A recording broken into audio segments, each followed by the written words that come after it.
yung paggamit ng tama sa budget ng Pilipinas at pera ng Pilipino. Ang budget po ng Pilipinas for 2024 is something like 5.768 trillion pesos. Napakalaking halaga. Wala namang problema kung ito ay tinutustos at ginagamit para sa kapakanan ng Pilipino. Subalit higit kumulang kalahati po dyan ay nakautang. Parehas yan sa local borrowings and foreign borrowings. Mahigit kalahati. Ang masaklap, meron silang isiningit na 800 billion pesos na unprogrammed funds. Ang tawagin po ay Presidential Pork Barrel. Bakit Presidential Pork Barrel? Sapagkat yung unprogrammed funds, malalabas lamang ho yan upon the signature and approval of one man, and that is the President. Hindi nilang malaman ano ba ang tunay na nangyayari sa ating bansa sa Pilipinas. At yun din ang ating isinusulong sa hakbang ng naisog, yung lideratong may pag-aninaw at pananagutan. Napakaraming mga balita, napakaraming mga kaganapan ang hindi lumalapag sa mga tinatawag nating traditional media.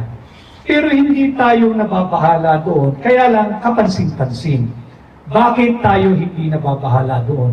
Sapagkat naririyan naman ang independent media, katulad ng kasama natin ngayon, ang SMNI.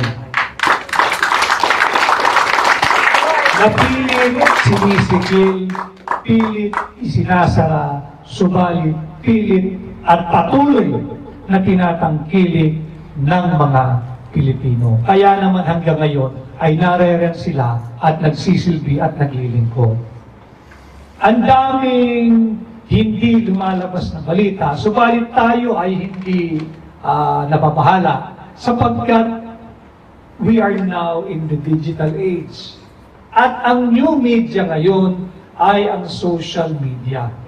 Everyone can be a journalist now. Everyone can be a reporter reporting what's happening in real time. At salamat na lang at nandyan ang social media, nandyan yung ating mga vloggers, independent vloggers, na ang gusto lang din ay makapagpahatid ng mga totoong kaganapan sa Pilipinas at makapagpahatid ng mga totoong balita sa mga Pilipino sa loob at labas ng Pilipinas.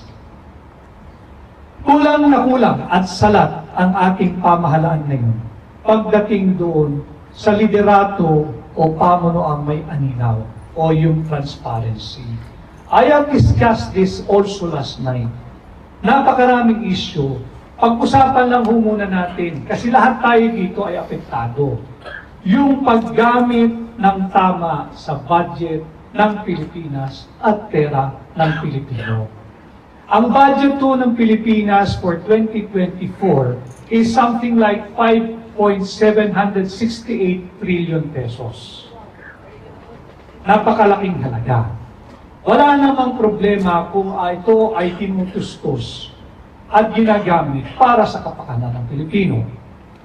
Subalit higit kumulang kalahati po dyan ay nakautang.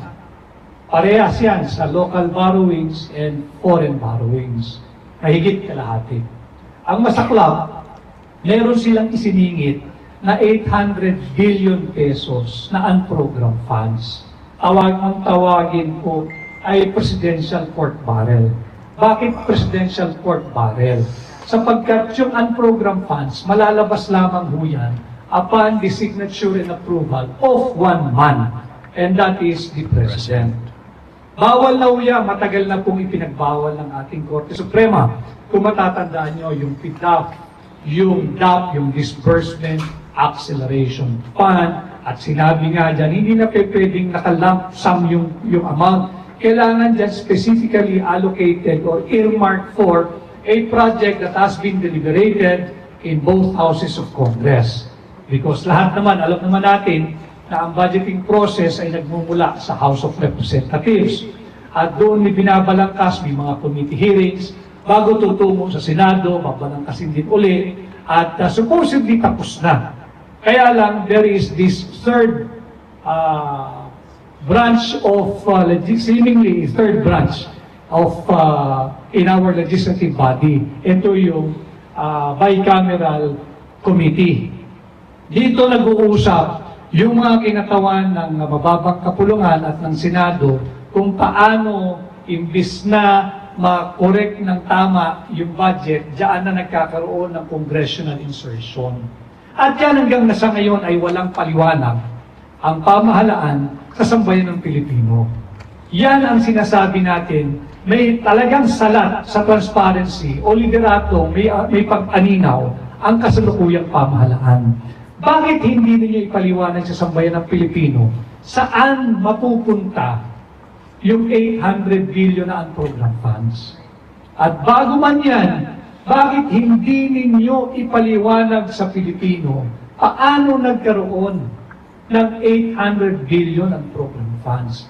Ito po ay labag sa saligang batas.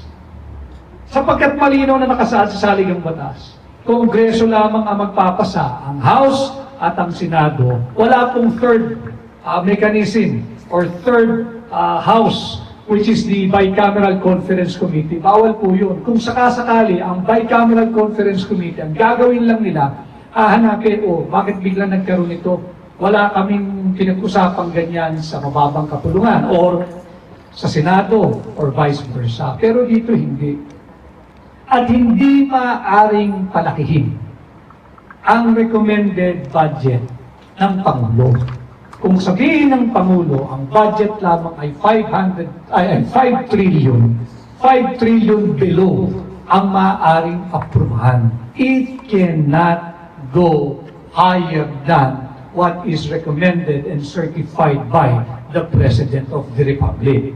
Pero itong 2024 budget, 2024 lang ito pinag-uusapan na. Higit na malaki ito doon sa sinertify ng Pangulo ng Pilipinas, doon sa budget na gusto niya. Hindi ho pwede yun.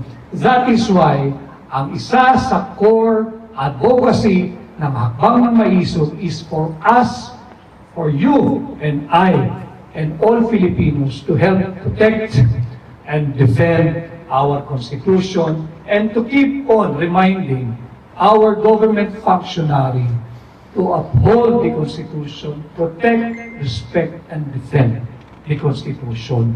Huwag nilang lapastanganin ang ating saligang batas. Huwag nilang lapastanganin ang mga batas na umiiral sa Republika ng Pilipinas. Imagine niyo ho, utang na nga ang mahigit 2.5 trillion, utang na nga.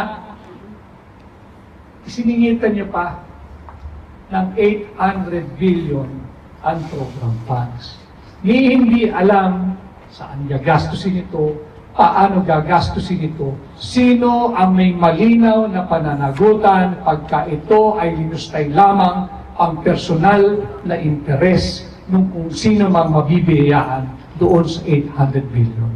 At sino ang magbabayad ng mga inutang ng gobyerno? Hindi ba tayong mga ordinaryong mamamayan din? Galing din naman yan sa mga inward remittances ninyo, sa inyong mga kamag-anak, at kung sino pa man ang tinutulungan ninyo sa inyong mga remittances pabalik ng Pilipinas. Oo, laging sinasabi ang OFW ay ang mga bagong bayani, ang OFW ay ang laki ng itinutulong sa ekonomiya ng Pilipinas na kahit mahirap ang buhay, ay kahit paano lumalaban ang ating ekonomiya dahil sa bilyong-bilyong piso na halaga ng inyong riniremit. Kaya naman ang hakbang ng Maisog Philippines ay nagdesisyon na makipag-ugnayan sa napakaraming Pilipinong tunay na nagmamahal sa bansa at sa kanilang kapwa Pilipino kagaya ninyo, upang nang sa ganon maihatid din namin ano ba ang tunay na nagaganap sa ating bansa.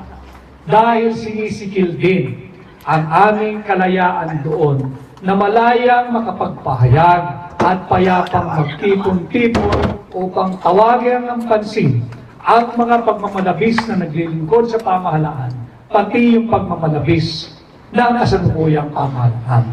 Yan ang dahilan kung bakit patuloy ang hakbang ng maisog in coordinating ang mga gawain natin, ang ating sabayan at kolektibong pagkilos, hindi upang abagsakin ang gobyerno, kung hindi iparating sa mistulang bingi, pipi at bulag na gobyerno at tila walang naririnig sa mga hinanakit, hinagpis, daing at hinaing ng kanyang mamamayan na kanilang sinumpaang paglilingkuran. Yan ho ang dahilan why we are calling for transparency and accountability.